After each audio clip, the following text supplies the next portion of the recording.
Let's talk about buy low dynasty running backs.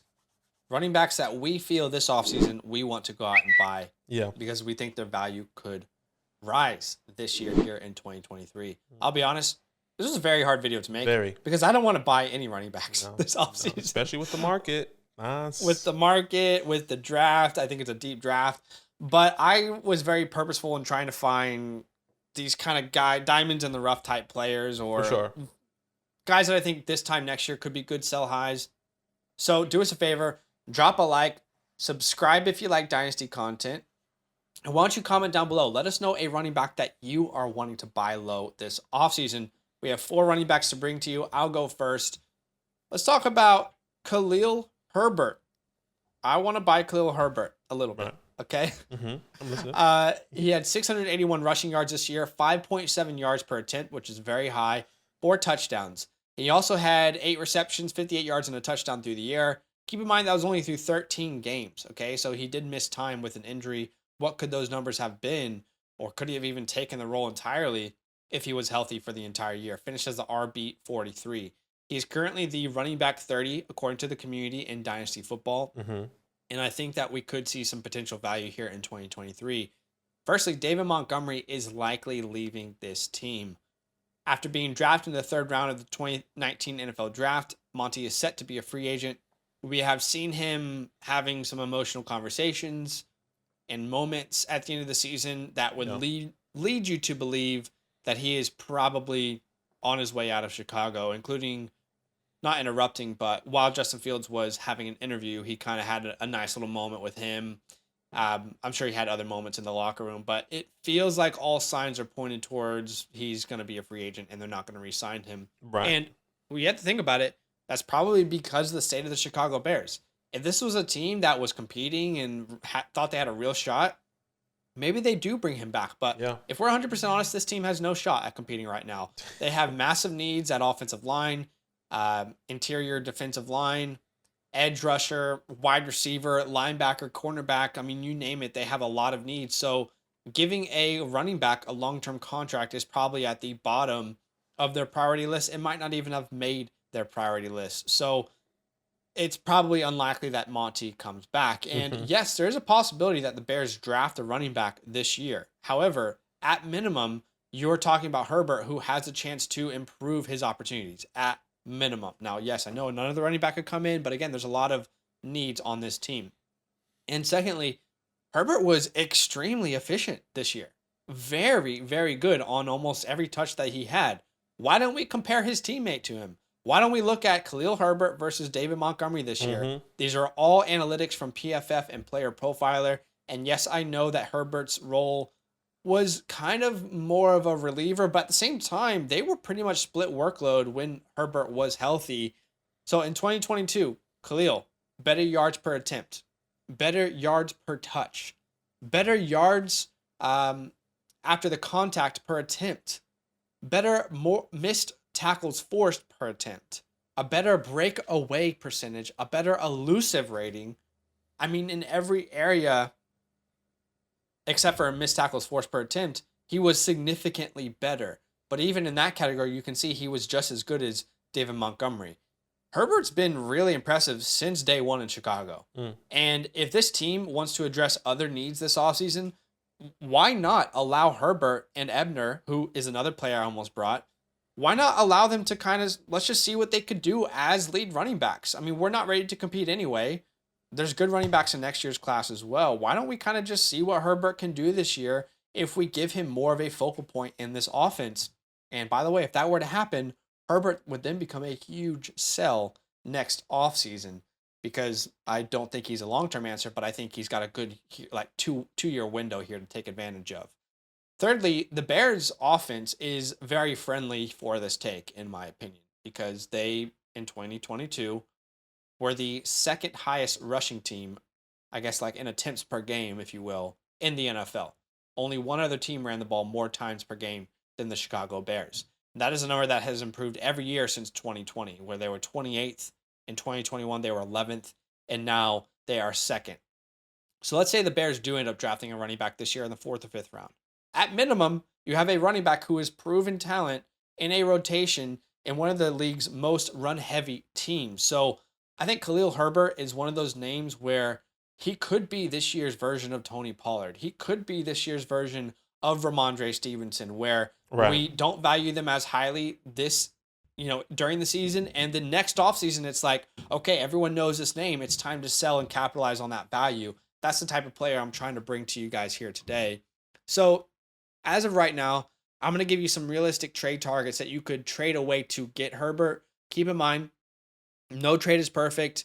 Every league is different. And in all the trades that we make, I mean, there's like 4 or 5 counters. So that's just a realistic place to be in. 100%. But see, these are some names to look at moving. How about Zeke? How about Brian Robinson plus picks? Because I don't think Brian Robinson personally, he's not to me like any better of a talent than Khalil Herbert. And I can get picks as well. How about moving Gabe Davis and then you get picks in return? How about moving Juju, DPJ, James Conner, Jamal Williams if he doesn't re-sign in Detroit, Antonio Gibson, Devin Singletary. These are all guys that I could look at moving. Actually, Jamal Williams is probably a good trade away now that I think about it. Maybe. And then I think you can move a late second as well to get him in this year's class. You can make that deal as well. So Herbert, someone that I think could be a sneaky buy this offseason. And then again, someone that you flip next offseason and turn into a sell high candidate. Yeah. It's definitely interesting to see how Herbert is going to, be in this offense. I think there's definitely interesting opportunity that could come and arise if Monty does leave and they don't really necessarily spend a massive draft capital on the running back. Maybe they get another 4th rounder to say, we're okay with Khalil or, something like that. So it's definitely interesting. And Ebner looked decent in his opportunities as well. So he could be on that list as well as a buy low. My first buy low running backs, mind you, it was difficult. And I'm going based off value of where this person was last year and how much people were getting last year. And that's Jonathan Taylor. Okay. Yeah. He's currently RB2 in the community. And there was literally people getting hauls for JT. Literally 3, 4, like I genuinely tried to find like the Dynasty trade videos where we just had felt like every week there was like a trade of Jonathan Taylor. I literally I went through almost every video. I was like, dang, I actually maybe we talked about it more than actually showing it. But every league I had Jonathan Taylor and I sold him and I got multiple firsts and an impact player like a Trey Lance. Exactly. I mean, there was only one. You were getting 3 first-round picks for this guy. Exactly. You were getting so much value for him, and now with the way the season happened in 2022, he's significantly cheaper. So let me tell you, he finished RB 30, 192 attempts, just under 900 yards, 4 touchdowns. He missed 7 games with kind of multiple injuries, everything that's happening. But we know who JT is. Don't second question kind of what happened this year and say, oh, maybe maybe that's gonna happen again in 2023. No, like if Jonathan Taylor was on the field for all 18 games, there's no doubt he would have finished as a top 5 running back, right? I mean, I think we can all agree the community knows that. Maybe he finished RB1 again. I don't know. But just 1 year removed from RB1, let me remind you, 322 attempts, over 1,800 yards, 18 touchdowns, caught 40 out of 50 targets for 360 yards and 2 touchdowns. That was your RB1 in 2022. In 2022, right? Like he led the running backs in attempts, yards, and touchdowns. He was the guy. And he could have been the guy this year as well. He just got injured, missed 7 games. Really, hurt his value. Number 2, change is coming. New head coach, new quarterback is inbound. There's no doubt. Whoever comes in is going to make JT the focal point, right? He is one of the best running backs in the NFL right now. There's no doubt that they're going to come in and say, we have one of the best running backs in the NFL. We're going to give him the ball. That's kind of my thought process of how Brian Dable came in and just worked to Saquon, right? Like, obviously, It's older. We miss Saquon. He was a year removed from injury, et cetera, et cetera. But, like, that's kind of the thought process. New head coach, we got players, workload, right? That's the thought process. Number 3 is passing opportunities. He didn't have a massive opportunity in 2021, but in 2022 with 7 games, it was actually almost near identical and probably definitely would have surpassed what he did in 2021. So in 2021, he had 40 receptions, 50 targets, 360 yards, 2 touchdowns. 2022 with 7 games missed, 28 targets, 40 28 receptions, 40 targets, 134 yards on the ground.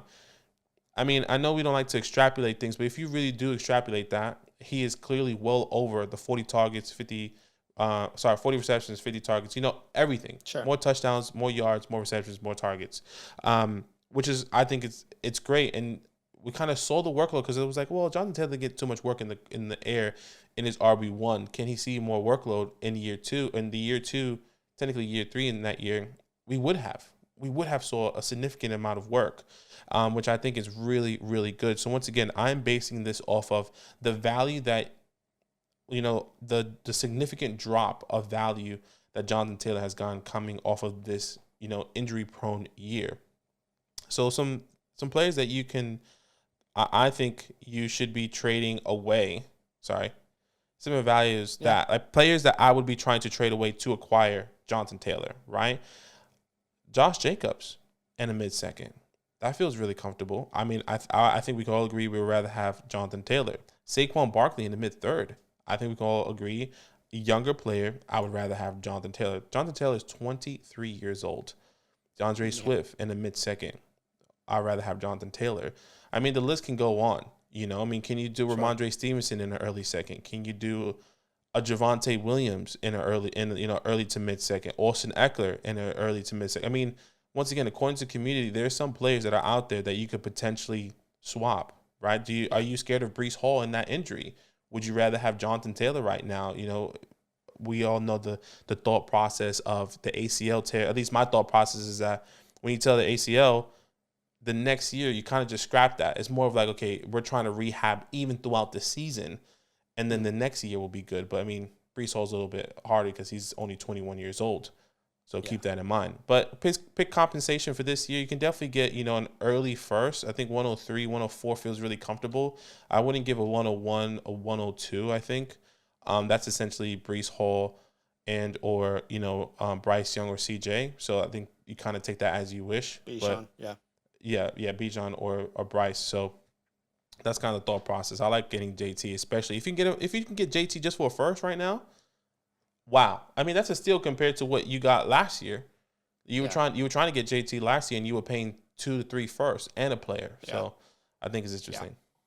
Yeah. And to add to it, there's a very high chance that they are picking number 1 overall via trade, or they stick to their guns and there's a very high chance that there's a new quarterback, is what I'm trying to say. 100%. There's a very high chance that it's a rookie, maybe CJ Stroud, maybe Bryce Young. And for those rookies, it's very important to establish the run to help their career develop.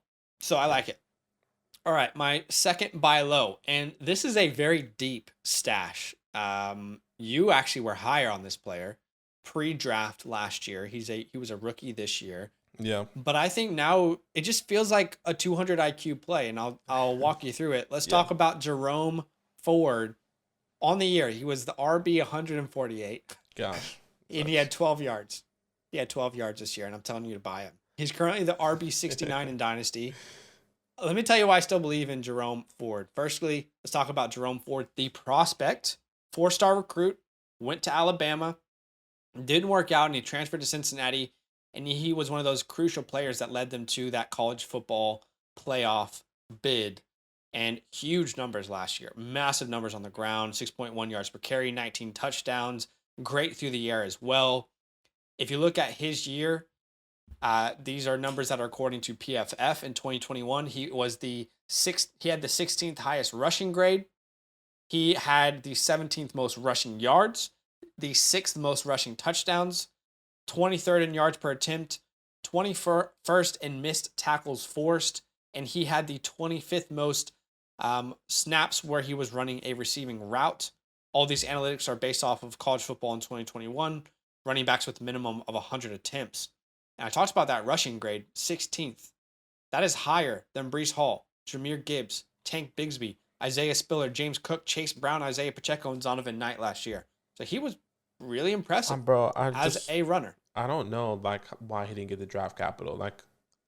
Film talent. It was frustrating. He was incredible. For me, I don't know. I'm just still baffled that he didn't get it. Anyways. We were hoping for more draft capital. It was worst case scenario to the Browns, buried in the depth chart. But this is, I looked back at my notes and I said, this is a player, it could take a little while for him to find his way into rotation, but he could have a surprise impact rotational role in year 2 or 3. My comp for him was James Robinson. I think the combo of power, speed, and explosiveness was really, really enticing to me. So it didn't work out, like we said. Yeah. Bad draft capital, stuck behind Chubb, Hunt, D'Ernest Johnson. But he made some flashes, specifically in the preseason. He played 3 preseason games.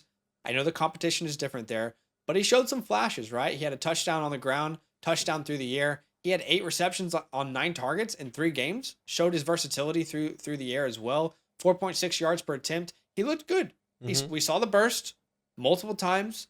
We saw that elusiveness on, in the preseason. And now we're talking about maybe it's the year. Maybe now is the year he gets an opportunity because there's potential opportunities opening up. Kareem Hunt is a free agent this offseason. This is not a team that has a lot of money, and I don't think they would want to spend it on the running back room, having Nick Chubb on a long-term deal. Kareem Hunt had 123 rushing attempts this year. Those are probably up in the air. Who's going to have those? D'Ernest Johnson would probably be next in line. He is also a free agent. I don't think they bring him back. Maybe they do. So with the Browns not having much money in free agency, because you got Watson to the biggest deal ever, you got Myles Garrett on a huge deal. Denzel Ward you just signed last offseason. The O-line is, big money deals as well. I think in the draft they're going to look at other areas to improve their team, which means hopefully Jerome finally gets a chance to step into that RB2 role. To be honest, we are hoping for a Khalil Herbert type of rise for Jerome Ford here in year 2. We're hoping for him to work his way into the rotation just like Khalil Herbert did. And then maybe we're looking at him next year as like a running back who's RB 30 to 35, kind of in that territory, who had a role in a very good offense, which we project to be better next year.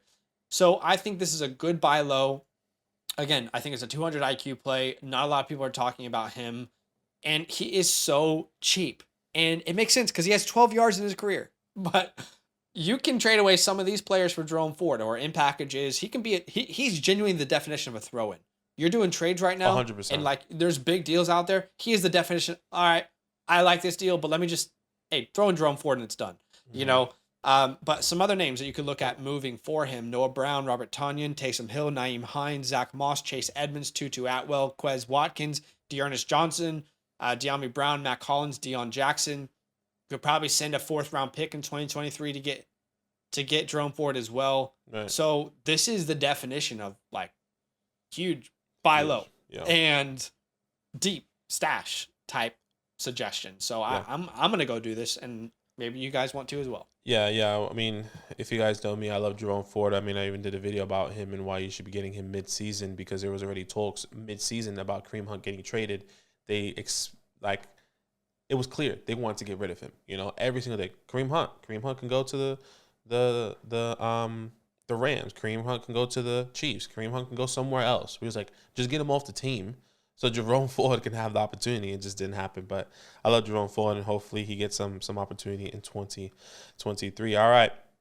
The last buy low running back in this video, and my second one, is J.K. Dobbins. Bobbing like I'm Dobbins, a guy that I really like, really excited for.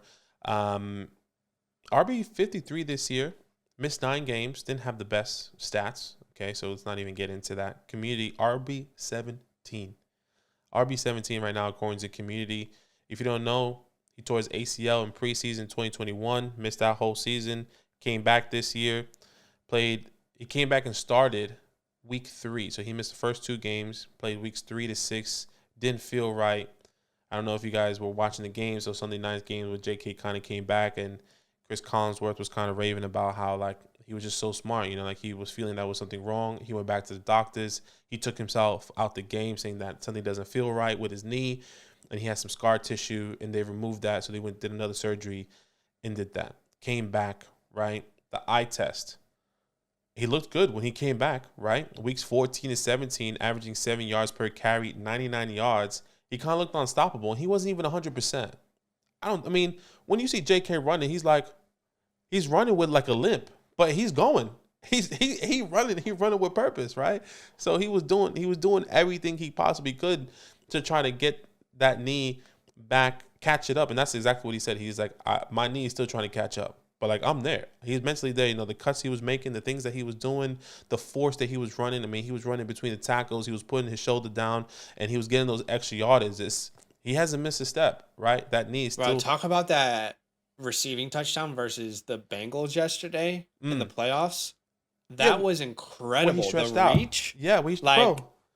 That's the athleticism you want to see from the knee. Like, exactly. Okay, and that's maybe we're about to see something huge here. Yeah, and that's exactly where, like, in my next thing is, you know, finally a full workload, right? We haven't seen that. In his rookie year, he came in until week 8, until after their bye week in 2020, where he finally got the workload, right? Because we all know it was a little bit shaky. Was it Mark Ingram that was the first guy, and it was like, okay, we need to get JK in. We need to get JK in. And then he went off. And then in 2022, it was like JK is set for a big year. He was getting taken in the early seconds in Dynasty startups. I mean, I was the guy that took him, right? Early second. And he tore his ACL. 2023 is the year, hopefully we can see a full 18 games out of J.K. Dobbins, right? He's no longer a rookie. He's a year removed from his ACL injury coming into 2023. He has Lamar Jackson. I mean, is change going to come with Greg Roman? The offensive coordinator is going to be gone, where maybe the play calling is a little bit different. You know, maybe he gets some more work in the air, right, with a new offensive coordinator, if that does happen.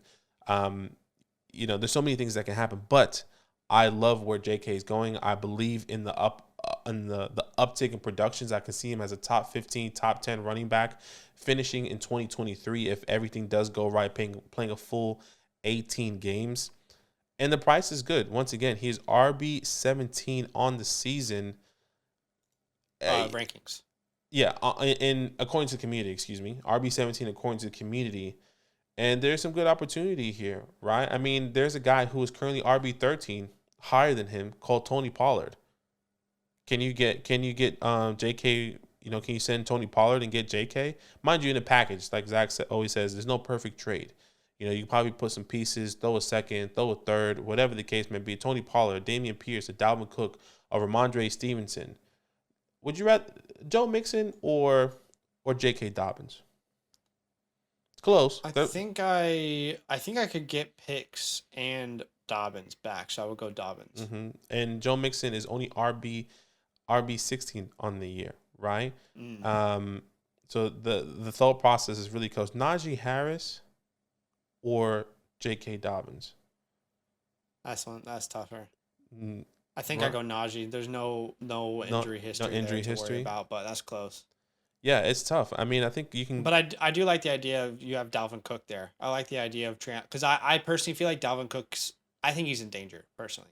Right. I think he's in danger of losing the kind of workload with this draft class coming in. Yeah, 100%. So I like moving him. So, yeah. Yeah, there's definitely some opportunity. I think you could probably get a late first for him, 110, maybe to the 112.